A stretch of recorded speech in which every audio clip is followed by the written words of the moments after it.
Após sobreviver ao massacre da Dungeon das Estátuas, Sung Ji-Woo começa a sua jornada para se tornar o caçador mais forte. Mas para isso ele vai ter que vencer desafios insanos e principalmente fazer o treinamento do Saitama. Afinal, né galera, o treinamento do Saitama nunca falha.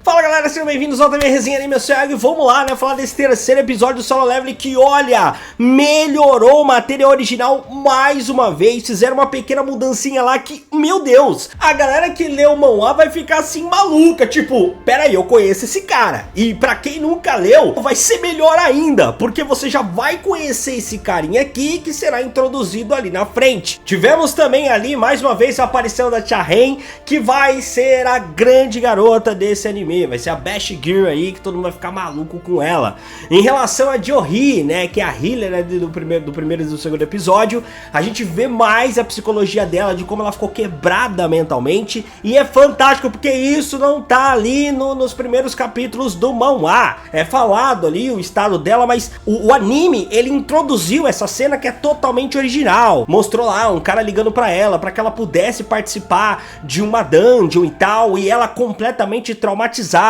Inclusive ela vai visitar o protagonista lá no hospital e ela não consegue chegar até ele porque ela acaba vendo ele treinando pra caramba lá. E mano, ele foi torturado, destruído ali pelas estátuas, e o moleque tá lá com a mente forte, né? A mentalidade realmente dele é muito forte, enquanto ela, que é uma rank muito maior, uma rank B, ela tá ali completamente traumatizada. Então isso envergonha ela, ao ponto dela ficar completamente desanimada e nem falar ali com o protagonista. Então eu achei isso genial, cara, trabalhar a psicologia dos personagens secundários. O anime, ele tá melhorando muito o material original, porque ele tá dando atenção a esses personagens que estão à volta. Ele tá trabalhando a psicologia deles, ele tá mostrando ali as consequências, os traumas, tudo que aconteceu naquela dungeon. E outro ponto importante, vai mostrando a evolução do protagonista de uma maneira muito melhor. Por quê? Porque tivemos uma adição que foi a luta contra os goblins. Sim, meus caros, essa luta não está ali no manhwa.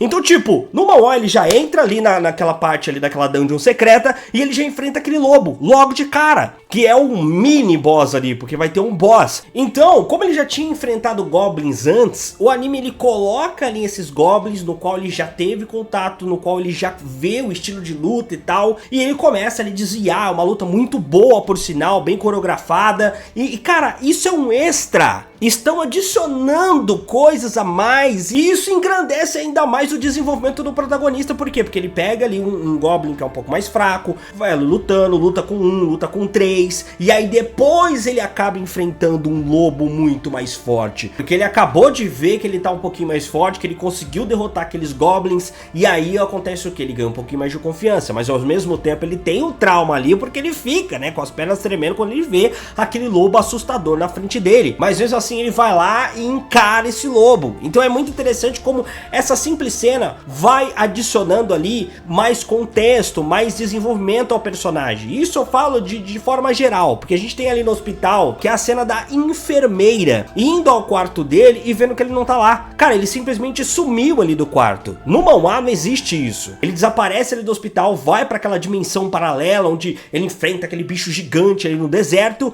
e depois ele volta ali pro hospital e aí chega a enfermeira e vê a sala totalmente bagunçada. E aqui não, cara, eles dão um contexto, eles fazem uma coisa mais lógica, que é tipo, o moleque desapareceu, pô, ninguém vai lá 4 horas, tá ligado? Ele tá em tratamento no hospital, 4 horas que ele ficou ali correndo, né, fugindo daquele bicho. Então, em 4 horas a enfermeira ia passar de alguma maneira lá, né? E ele não ia estar lá. Então como assim? O que aconteceu? Então ela vai lá, vê, ó, ele não tá aqui, elas começam a procurar ele, depois elas acham ele ali no quarto do hospital. Então assim, o anime ele tá pegando ali o manhwa e às vezes tem um quebra-cabeça que falta, sabe, uma pontezinha, falta um algo a mais aqui pra dar um detalhamento ou explicar a ausência do personagem aqui, ou sabe, uma coisa boba, mas que faz toda a diferença, que dá mais contexto, que dá mais grandiosidade à história, que amarra mais a história. Então eu tô achando isso fenomenal. Agora falando do episódio no geral, né, a gente teve ali o Sang acordando depois daquele massacre ali das estátuas, ele entra em contato com aquele sistema e ele percebe que só ele enxerga aquilo. E aí ele consegue abrir aquela caixa de mensagem e funciona literalmente como um jogo, cara. E é muito bom como o Solo Leveling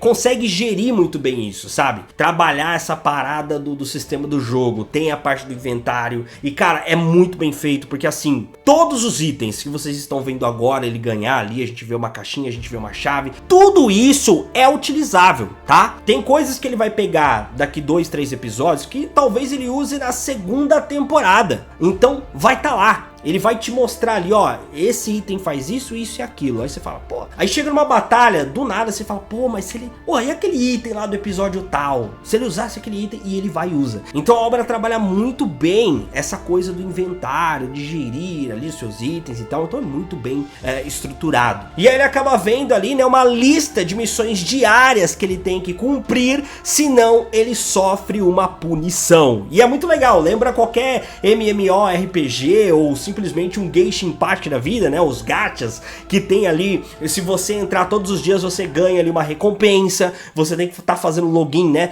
diariamente, né? Você tem que estar fazendo ali as missões diárias, porque você acaba ganhando uma recompensa. Então é muito semelhante a esses grandes jogos. Então, como eu falei, Solo Leveling trabalha muito bem isso. E as missões diárias é simplesmente o treinamento do Saitama. Sim, galera, sem agachamento, flexões, correr 10 km. Então é literalmente o treinamento do Saitama. Os manhwas coreanos, eles fazem muito isso, muita referência a One Punch Man.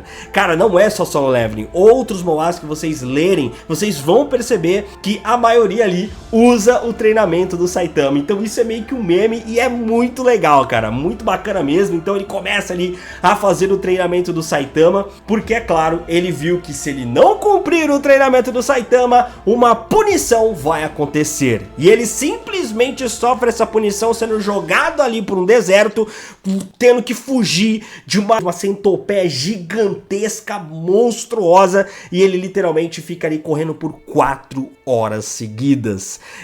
Meu irmão, não é fácil não. Então depois ele conseguir sobreviver a essa punição do deserto, ele acaba ali cumprindo o seu treinamento diariamente. Aí ele começa a ficar mais forte, ele começa ali a estudar seus atributos, onde ele vai colocar ali o seu atributo, sem força, sem inteligência, sem velocidade. Então ele começa ali a evoluir o seu próprio personagem, né? E ele já começa a colocar ali um monte de atributo em força, porque ele viu que faltava muita força para ele no passado. Então a gente tem ali o Jinshu, né, que é administrador da equipe de vigilância da Guilda de Caçadores, Associação de Caçadores, e ele tá lá para investigar toda essa história, né? Como eu falei para vocês, eles estão ali com várias dúvidas. Afinal, poderia ser ali um caçador que poderia ter matado todo mundo e simplesmente criado toda essa narrativa que existiu ali, status. Afinal, eles não encontraram nada lá. Eles encontraram os corpos todos despedaçados, porém, eles não encontraram estátua, coisa do tipo. Porém, eles ficaram mais crédulos com todos os relatos que aconteceram ali. Afinal, um cara perdeu um braço,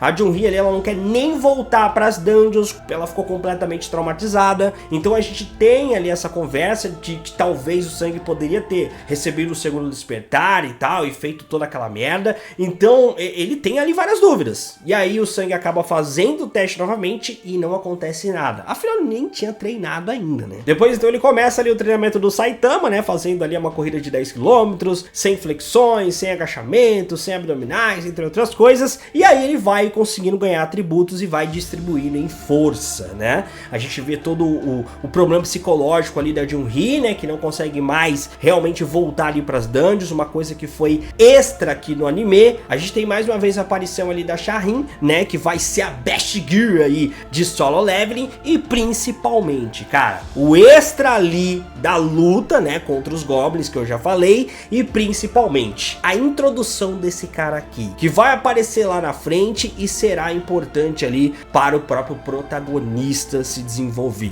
E esse cara aqui, ele não tá nessa cena aqui no manhwa. Essa cena no manhwa, como eu falei pra vocês, tem outro personagem, é um random qualquer lá, pra acompanhar o Jinshu ali na visita que ele faz ao sangue. Não tá esse personagem acompanhando o Jinshu, né? Então esse personagem aqui, ele é introduzido pra gente já começar a conhecer ele, e quando chega lá na frente a gente fala, pô, esse cara tava lá. Então é bem interessante o que eles fizeram. É como eu falei pra vocês, eles estão engrandecendo ainda mais a obra, eles estão complementando a história. Eles pegam a história e complementam, adicionam coisas que engrandecem, que enriquecem a obra. Assim como foi o caso dos Goblins. O prota vai até a estação com aquela chave que ele recebeu, então ele abre o portal, fica um pouco receoso, afinal o portal se fecha, ele vai ter que encarar esse desafio, ele vai ter que fechar aquela dungeon, senão aquela dungeon não vai se abrir. Então ele precisa fechar uma dungeon sozinha. Ele, que era o caçador mais fraco, que tinha ali que ir em grupo para invadir uma dungeon e basicamente fechá-la, ele vai ter que entrar sozinho em uma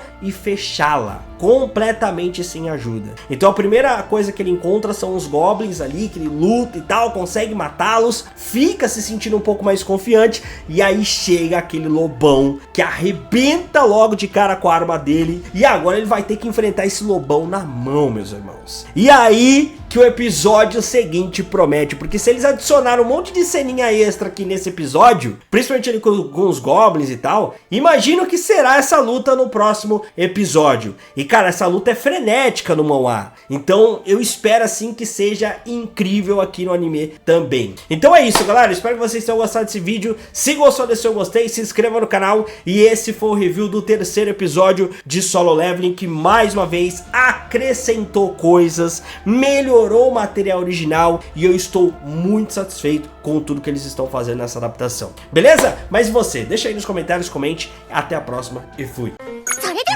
チャンネル登録とグッドボタンよろしくお願いします。Tchauzinho.